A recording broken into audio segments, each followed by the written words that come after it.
India में हर साल लाखों बच्चे नीट की तैयारी करते हैं। किसी का फर्स्ट अटेम्प्ट होता है, किसी का सेकंड अटेम्प्ट होता है, किसी का थर्ड अटेम्प्ट होता है, मतलब ड्रॉप होते हैं। सबको कुछ ना कुछ मिल जाता है। किसी को एमबीबीएस मिल जाता है, किसी को बीएचएमएस, किसी को बीयूएमएस, किसी को बीएएमएस, किसी को बीडीएस।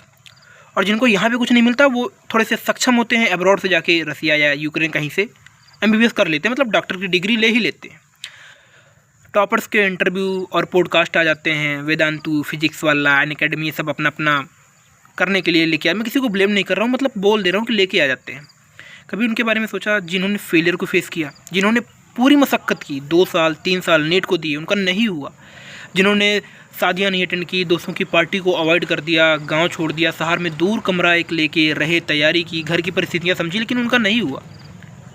कभी उनका इंटरव्यू, कभी पॉडकास्ट देखा? नहीं देखा होगा, मिलेगा भी नहीं। क्योंकि इंडियन सोसाइटीज़ का जो माइंडसेट है वो इतना गंदा है ना कि इनका मतलब होता है कि तैयारी is equal to success.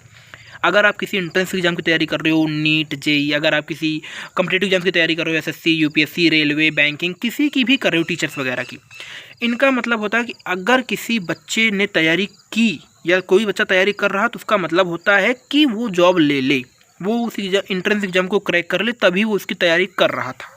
Otherwise वो चाहे जितनी तैयारी कर ले, चाहे जितनी मेहनत कर ले, अगर उसका नहीं हुआ ना तो वो तैयारी कर ही नहीं रहा था। इनफैक्ट गांव के लोग जो रूरल एरिया से निकल के जाते हैं वो ये तक बोल देते हैं कि शहर में जाके अयासी कर रहा था। इन लोगों ने उसको कभी नहीं देखा अयासी करते हुए, इन लोगों ने उसको कभी अयासी के पैसे नहीं दिए, लेकिन ये लोग ब्लेम डाल देते हैं। इंडियन सोसाइटीज़ का मतलब होता है कि आप अगर सक्सेस हुए, आपने एग्जाम क्रैक किया, आपने एंट्रेंस एग्जाम क्वालिफाई किया, तब आप तैयारी कर रहे थे। अगर आपने नहीं किया तो इसका मतलब ये है कि आप तैयारी नहीं कर रहे थे, आप मज़े ले रहे थे। कभी कोई फेलियर की बात नहीं करता। उसने जिसने अपनी लाइफ के वो 3-4 साल गोल्डन एरा जो होता है उसको निकाल दिया, कभी उसकी कोई चर्चा नहीं करता यार। कभी उनका कोई पॉडकास्ट, कभी इंटरव्यू नहीं करता कि वो भी अपनी जर्नी शेयर कर दे, क्योंकि ये उसको एक्सेप्ट ही नहीं करते।